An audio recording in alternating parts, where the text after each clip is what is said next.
क्या ये रिएक्शन कर पाओगे? देखो ध्यान से, टोलुइन से बेंजल्डिहाइड, टोलुइन से बेंजल्डिहाइड, ये एक सिंपल सा कन्वर्जन भी है, लेकिन उससे इंपॉर्टेंट चीज है ये एक नेम्ड रिएक्शन का पार्ट है। पहचानो, क्या टोलुइन से बेंजल्डिहाइड बन सकता है? हाँ, बन सकता है। और इस रिएक्शन को नेम्ड रिएक्शंस तुम लोग जानते हो, और इस नेम्ड रिएक्शन का नाम जानते हो क्या होता है? Etard reaction.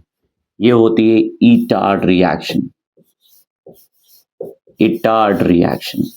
लेकिन इटार्ड रिएक्शन की खासियत क्या है? देखो, पहली चीज तो ये अल्काइल बेंजीन्स में देखा गया है, अल्काइल बेंजीन्स में।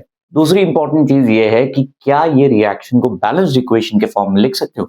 पहले एक चीज समझ लो कि टोलुइन का अगर रिएक्शन तुम करा रहे हो क्रोमिल क्लोराइड के साथ, इसके रिएजेंट्स इंपॉर्टेंट है, क्रोमिल क्लोराइड के साथ, तो टोलुइन को अगर तुमने रिएक्ट कराया है क्रोमिल क्लोराइड के साथ, याद रखो CrO2 Cl2 इंपॉर्टेंट चीज होती है। साथ में इसकी एक और खासियत है कि क्रोमिल क्लोराइड का जब भी रिएक्शन हो रहा है, खास करके यहाँ केस में, तो कोई एक सॉल्वेंट ऐसा लो जो नॉन पोलर हो, जैसे कार्बन टेट्राक्लोराइड या कार्बन डाइसल्फाइड, ऐसे कोई भी तुम रिएजेंट का यूज कर सकते हो। जो इंपॉर्टेंट चीज है इसमें यह है कॉम्प्लेक्स फॉर्मेशन। क्रोमिल क्लोराइड के साथ एक कॉम्प्लेक्स फॉर्मेशन है जो इंपॉर्टेंट तुम लोगों से पूछा जाता है कि इसके बिना नंबर नहीं मिलेंगे, याद रखना। खैर, ये रिएक्शन जो है वो जिस बेस पे तैयार हुई है वो इंपॉर्टेंट चीज है, लेकिन हमारे पास खासियत ये है कि तुम्हें इससे ज्यादा डिटेलिंग नहीं करनी। इसके दो मॉलिक्यूल्स होते हैं, ये एक कॉम्प्लेक्स है, कौन सा? क्रोमियम कॉम्प्लेक्स बनाया जाता है। और यही एक और रीजन भी है कि क्रोमिल क्लोराइड अगर इसकी फर्दर हाइड्रोलिसिस हम करा दें तो हाइड्रोलिसिस के बाद हमारे पास बेंजल्डिहाइड बन जाता है। तो ये एक बेंजल्डिहाइड का फॉर्मेशन है, C डबल बॉन्ड OH। साथ में जो रिएजेंट्स हमारे पास और प्रोडक्ट्स बन रहे हैं उसमें क्रोमियम ट्राइक्लोराइड बन जाता है।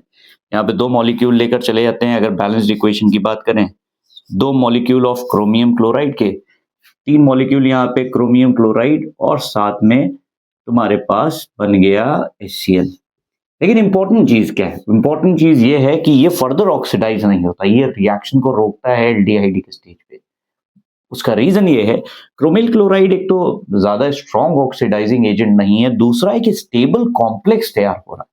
ये एक बहुत स्टेबल कॉम्प्लेक्स बनता है, ये जो कॉम्प्लेक्स है ये हाईली स्टेबल है, जिसकी वजह से रिएक्शन फर्दर प्रोसीड नहीं कर पाती। दो वजह होती हैं ऑक्सीडाइजिंग एजेंट क्रोमिल क्लोराइड को रिएक्ट कराने के लिए, इसको क्रोमिल क्लोराइड कहते हैं, याद रखना इंपॉर्टेंट चीज है, ये पहचान भी है क्रोमिल क्लोराइड, क्रोमिल क्लोराइड।